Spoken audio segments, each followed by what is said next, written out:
Morning. And welcome to the Core Connection. I'm Mira Rubin here with you on Enlightened World Network. And today's topic is projection and how we get to explore how much a role or what kind of role projection plays in our lives, projecting our interpretations of other people's thoughts or feelings, projecting our own emotions onto situations in our interpretation. I think it'll be an interesting conversation. But before we get started, let's take a minute or two to get present. Good morning, Rosalind. Welcome. So good to have you here with us this morning. And welcome to everybody else who's joining us. Before we get started talking about projection, let's take a couple minutes to get present. So let's take a deep breath in through your nose and hold it. And imagine clean, crisp oxygen flooding your lungs, flowing into your bloodstream, nourishing all your cells, all your organs, bringing vital life energy to your body and being. And as you exhale, exhale any tension, stress, negativity, fatigue.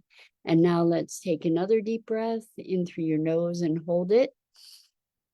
This time, imagine brilliant, bright light, lighting you up from the inside out, illuminating, electrifying, and energizing all your cells, all your molecules, your electrons, creating a brilliant beam of light and energy from your heart out into the world. And as you exhale, exhale any remaining tension, stress, negativity, fatigue. And now let's press our palms together. Vigorously rub your hands together to feel the friction, the temperature, the pressure, the motion, and the tickling and tingling when you stop. And allow all those sensations to bring you present, right here, right now, into this remarkable physical form that enables you to experience life. Welcome, welcome, welcome. So, projection. Originally, when I was thinking of this topic, I was thinking of how we project our past into the future. And an example of that is when we are looking at opportunities, when we're looking to create something for the future, we look at the way that things are and the way that things have been as a constraint on the way things can be and the way that we could create things going forward. And I've seen this in so many instances, so many different contexts. I think it's really fascinating how we keep ourselves mired or anchored in the patterns that we already have. So I was working with a client who has had issues with anxiety, and we did a process that was looking to kind of recontextualizing the whole dynamic of anxiety for them. And in thinking forward, they were anticipating, well, what happens if, or not just what happens if, what happens when this thing arises that we had already just worked to clear. And so not only was this person projecting into the future, but in their way, they were invoking this particular occurrence because they were practicing it into the future. And so when we imagine, which is part of projection is imagination, right? Worry, in fact, is imagination, just used in a negative way. When we project into the future, we're starting to entrain ourselves. We're starting to lay the neural network to support what it is that we are projecting forward. And so this person was saying, well, I have to practice this or the other thing. But the thing that they were looking to practice was based on the assumption of a negative outcome, just assuming that that was going to occur. And what they did was they took portions of their past and they projected them into the future. Now, some of us believe that that behavior is being reasonable or being rational. And the thing is that I understand being circumspect enough to prepare or to take into consideration possible eventualities. There's a difference between having considerations and addressing them versus projecting them into the future as what's going to happen. So this was another interesting thing with a client who is very much on the verge of new income possibilities all over the place. And what they found themselves doing was imagining into the future based on the financial constraints that they have in the moment. Now, I'm not saying to take action, to go spending, for instance, based on income that's not existent. I'm not suggesting that, but here this person was trying to vision a future. And what they were doing was they were carrying forth the limitations of their existing circumstance. And they were basing their future on that rather than all these prospects that were emerging and the capabilities that they already had. And I think this is a really interesting phenomenon that we engage in, where we hold for a continuity, even of negativity. We carry a continuity. Well, this is how it is, so that's how it will be, which is not necessarily the case at all. And even when the this is how it is piece is uncomfortable, we tend to defer to the comfort of projecting that forward rather than entertaining new potentials. And the entertaining of new potentials certainly can be disruptive because there's an unknown there. There's a moving out of this one rutted path that has been worn. And when you think about moving, when you're driving and your car gets stuck in a rut, it's hard to get out of that rut, to turn out of that rut. But that rut is leading down a well-trod path that isn't necessarily the best path to get to where you want to go. And so it takes a deliberate effort to turn out of that rut and to be exploring cleaner surfaces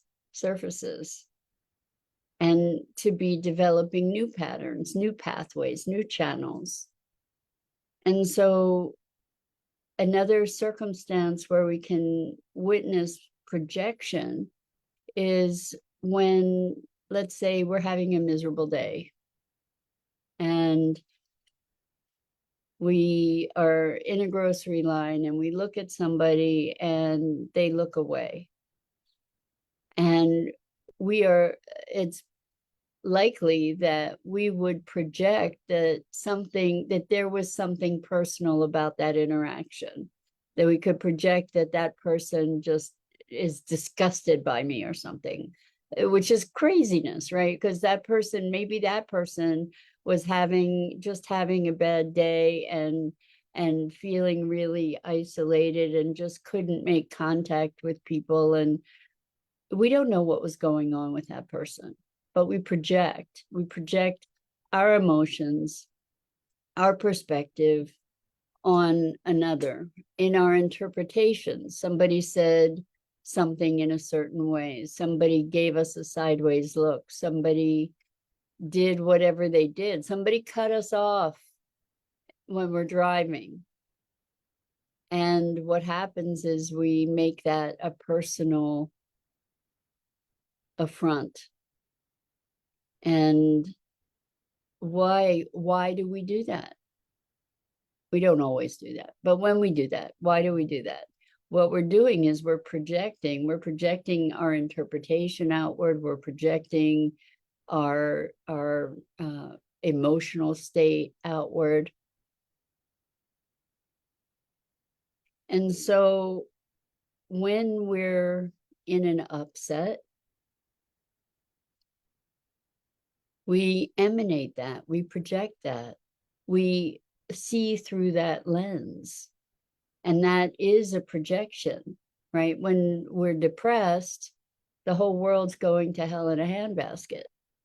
And there's all kinds of justification to validate that notion. When we're in joy, the world's a beautiful place, and we see beauty and wonder everywhere. Is it that the world has changed, or have we changed? And so the way that we react to people also changes based on our inner experience. And so it begs the question of what's real and what's not real, which has been my age-old question. And can we access what's real beyond our personal biased experience? Can we access what's real? The way that we can come closer and closer, perhaps, is by recognizing our own projection, recognizing the state from which we're making the interpretations of the world that we're making. And to be recognizing, wow, I'm feeling negative, and look at all the things that I'm projecting in a negative way. Look at all the validation I'm giving myself for this negativity. With curiosity. So here we come back to curiosity is the antidote for so much, especially if we can allow ourselves to be curious about what's going on for us and what's going on for others, rather than saying, oh, that person doesn't like me. To be curious about, well, what's going on? First of all, what made me interpret that? And then what's up with that? Not just presuming that our projections are truth. We create such intense discomfort for ourselves. Years ago, and I know I've talked about this before, but years ago, I had the opportunity to volunteer at an event with the Dalai Lama for a week. And the one thing that I came away with that has profoundly impacted me and that I keep feeling into more and more deeply was him saying that all suffering is a function of misconceptualization. So all suffering is a result of the way that we think, or fallacy in the way that we think. That's not to say that we can't experience pain and sorrow and grief and whatever, but the perpetuation of that, the suffering, which is the perpetuation of that, is a result of our thinking, projecting those thoughts onto the present, onto the future, onto the past, projecting our thoughts, projecting our emotions. So good morning, Robin. How good to have you here with us this morning. Welcome. And Rosalind says, I like that analogy. The rut in the road has well-defined path for wheels. Get out of automatic pilot. That's what we're up to. That's exactly what we're up to. It can be challenging because it's disruptive, 100% disruptive. I mean, getting out of that rut, it's not necessarily easy. It takes some acceleration and intentionality, right? What is the practice? Getting back to what is real. If I'm feeling negative, ask, am I negative now? If so, get curious as to the source of negativity. So I love what you're saying, Rosalind. The one thing I want to address is, am I negative? It's not, I would invite you to look at the question, am I thinking negatively now? Although energetically, probably what happens is that we're emitting a negative charge when we're feeling negative. But getting curious really makes a difference. Rosalind says suffering is wanting to be there instead of here. That's what definitely one way that we can suffer. Big time, big time. Maybe the biggest foundation of suffering is wanting things to be other than the way they are. So creating that resistance where we're resisting the reality of the moment, whatever that is, or we think we know better how things should be different. People should be different. I should be different. Circumstances in the world should be different. It's that shoulda, woulda, coulda kind of deep trap. And regrets. So we talked about regrets the other day, and holding regrets is again projecting our past into the present and into the future. And I'm not saying just pretend things never happened. I am an advocate of doing what's possible for us to clean things up, finding a way to clean things up that feels within integrity. So this notion of projection, I don't know that we ever can escape it.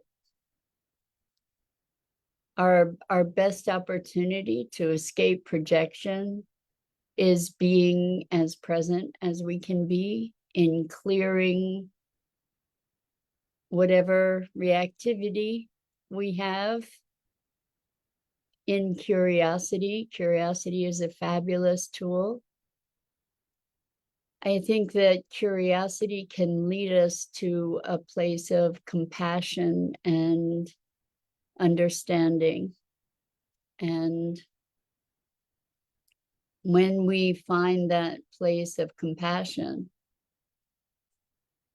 then judgment gets released. So projection and judgment are very tightly related. I think it's true that our experience of life is entirely a projection.